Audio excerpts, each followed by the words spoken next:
Mateus trabalhava como segurança noturno em uma empresa de armazenagem em uma cidade do interior. Todos os dias, ele fazia o mesmo trajeto. Entrava às 18 horas, saía às 6 horas da manhã. Era um cara simples, solitário, e gostava do silêncio das madrugadas. Seu turno era tranquilo, e o trajeto de volta, geralmente deserto, era o único momento em que ele sentia a verdadeira paz. Isso, até uma quinta-feira. Aquela madrugada estava mais fria que o normal. O nevoeiro era tão denso que os faróis do carro mal atravessavam a frente. Ele tinha dormido mal durante o dia anterior, e tudo em volta parecia mais lento, mais estranho. Ao pegar a estrada de volta para casa, percebeu algo incomum, uma mulher caminhando no acostamento. Ela usava um vestido claro, longo, e estava descalça, com os cabelos grudados no rosto pela umidade. Mateus diminuiu a velocidade, preocupado. Eram quase 6 horas da manhã, e não havia nenhuma casa ou ponto de ônibus por perto. Quando passou por ela, tentou ver seu rosto, mas a neblina cobriu tudo, e, por um segundo, teve a impressão de que ela não tinha olhos. Assustado, olhou pelo retrovisor, e ela não estava mais lá. Tentou racionalizar. Devo estar cansado demais, estou vendo coisa. Seguiu em frente, com o rádio ligado baixinho. Alguns minutos depois, notou algo pior. A mulher estava novamente na beira da estrada, à frente dele, no mesmo lugar onde a vira antes. Só que agora, ela estava virada para ele. Dessa vez, Mateus parou o carro. A mulher estava completamente imóvel, olhando diretamente para o veículo, mesmo com a luz dos faróis nos olhos. Um frio percorreu a espinha dele. Sentiu como se o ar no carro tivesse ficado mais pesado, mais úmido. De repente, o motor apagou. O rádio chiou. E, em seguida, um sussurro ecoou de dentro do carro, apesar das janelas fechadas. Não devia ter voltado por aqui. Mateus tentou ligar o carro novamente, mas nada funcionava. Pegou o celular. Sem sinal. Quando ergueu os olhos, ela havia desaparecido de novo. Respirando fundo, saiu do carro para tentar sinal de celular do lado de fora. Foi quando ouviu passos, vindo da mata. Lentamente, como se alguém estivesse arrastando os pés. Pegou a lanterna do porta-luvas e a apontou na direção do som. Nada. Silêncio absoluto. Mas, quando voltou a olhar para o carro, ela estava sentada no banco de trás. Mateus correu, gritando. Se embrenhou no mato, caindo, se sujando, até encontrar uma cerca de arame. Pulou e correu até ver uma fazenda ao longe. Um homem idoso abriu a porta quando ele chegou, desesperado. Por Deus, me ajuda. Tem uma mulher, uma coisa, me seguindo. Gritou, ofegante. O velho apenas fez um sinal para que ele entrasse. Ofereceu um café e perguntou: "Você voltou pela estrada do Rancho Velho?" Mateus confirmou, tremendo. "Não devia ter feito isso", disse o velho. "Essa estrada foi interditada há anos. Desde que uma mulher morreu ali, atropelada por um funcionário de uma fábrica, por volta das 6 horas da manhã, voltando do trabalho, como você." Mateus sentiu o estômago revirar. O velho puxou um jornal antigo, desbotado. Na matéria, o título: "Funcionária morre em atropelamento às 6 horas da manhã. Condutor fugiu do local." A foto mostrava a mesma mulher que ele tinha visto na estrada. O mesmo vestido. O mesmo olhar. Mateus quis fugir, mas, ao abrir a porta da casa do velho, viu algo que o paralisou. O seu próprio carro estacionado ali, e a mulher no banco do motorista, sorrindo.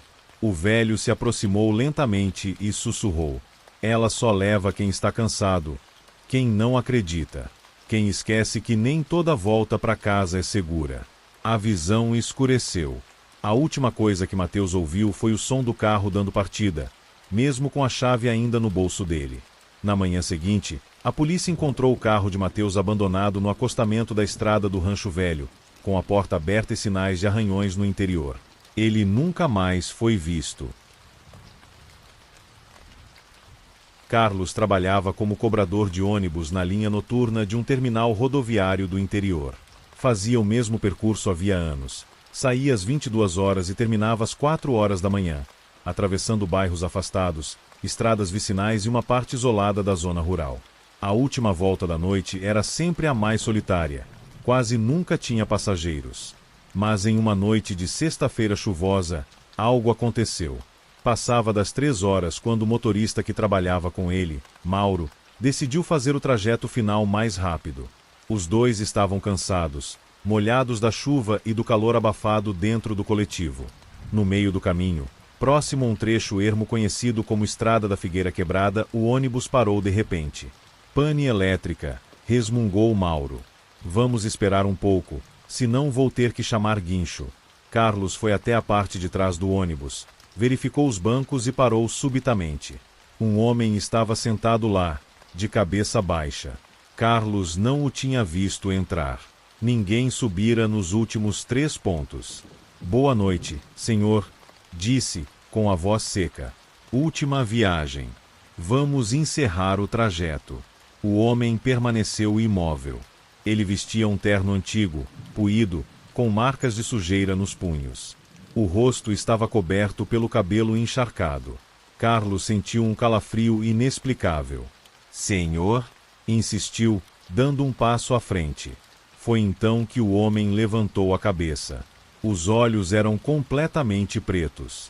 A pele, acinzentada e enrugada como papel molhado. Já estou em casa, murmurou ele, com uma voz arrastada, grave e ecoada, como se falasse de dentro de um túnel. Carlos recuou, batendo contra um banco. Quando piscou, o homem havia sumido. Correu até Mauro na cabine.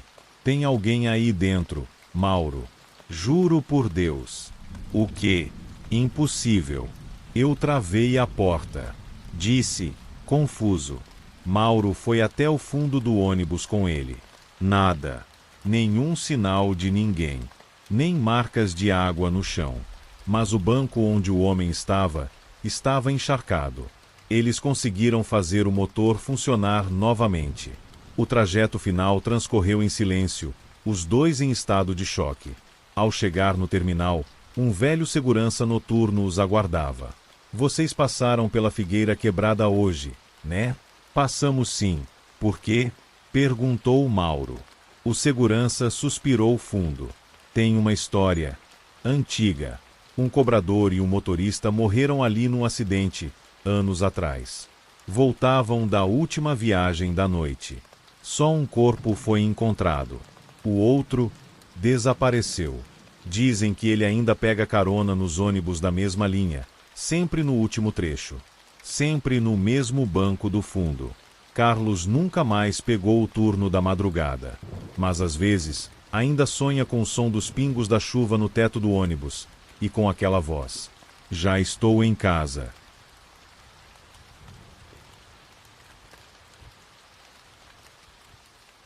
André sempre trabalhou até tarde. Revisor gráfico em uma editora que mal sobrevivia, ele fazia plantão noturno 3 vezes por semana. Pegava a estrada de volta para casa por volta das 3 horas da manhã, passando por uma rodovia mal iluminada chamada Curva 105, um trecho conhecido por seus acidentes estranhos e abandonos inexplicáveis de veículos. Mas ele não acreditava nessas histórias. Era cético. Sempre dizia que quem via coisas naquela estrada era por causa do cansaço e da escuridão. Até que uma noite, algo mudou. Chovia forte, como se o céu quisesse despencar sobre a terra. As faixas da pista estavam mal visíveis, e o limpador de para-brisa não dava conta. André dirigia devagar, tenso. Ao se aproximar da curva 105, viu algo no acostamento, uma mulher com um bebê no colo, molhada da cabeça aos pés, pedindo carona. O coração acelerou. Era perigoso, ele sabia, mas não conseguiu ignorar. Encostou. A senhora está bem? Gritou pela janela entreaberta. Ela apenas assentiu e entrou no carro sem dizer nada. Sentou no banco de trás, envolta num cobertor encharcado. O bebê estava quieto demais. André tentou puxar conversa, mas ela permaneceu calada, olhando para a estrada. Tem algum hospital por perto? Quer que eu leve você? Silêncio. Quando ele olhou pelo espelho retrovisor, não havia ninguém no banco de trás. Mas o banco estava molhado. muito molhado. Um som baixo começou a ecoar dentro do carro, como um chiado, seguido por um sussurro infantil. Volta, volta. André pisou no freio. O carro derrapou e quase saiu da pista. Com mãos trêmulas, abriu a porta e saiu para respirar. A chuva agora parecia mais quente do que antes. Quando se virou para o carro novamente, a mulher estava do lado de fora, olhando para ele.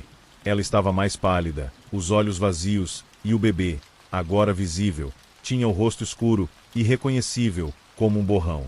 Você deixou a gente morrer, ela disse, com uma voz que soava como várias vozes ao mesmo tempo. André gritou. Correu pela estrada, sem pensar, escorregando na lama.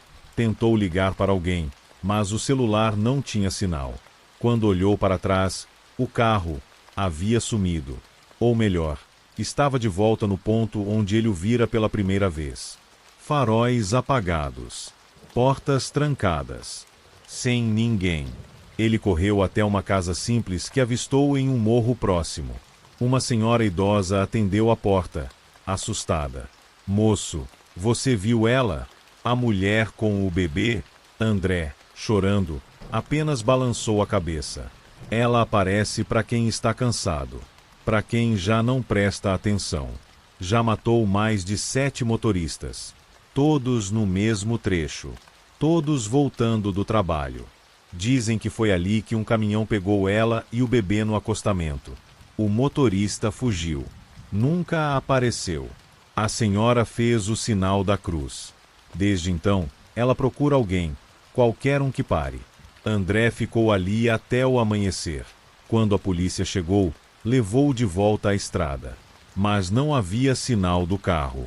Só uma marca de pneus e pegadas molhadas indo para dentro da floresta. Na semana seguinte, André largou o emprego. Vendeu o carro. Mudou de cidade. Nunca mais dirigiu à noite. Mas às vezes, quando o céu escurece e a chuva começa a cair, ele sonha com aquela curva. E no sonho, está sempre ouvindo a mesma coisa. Volta, volta.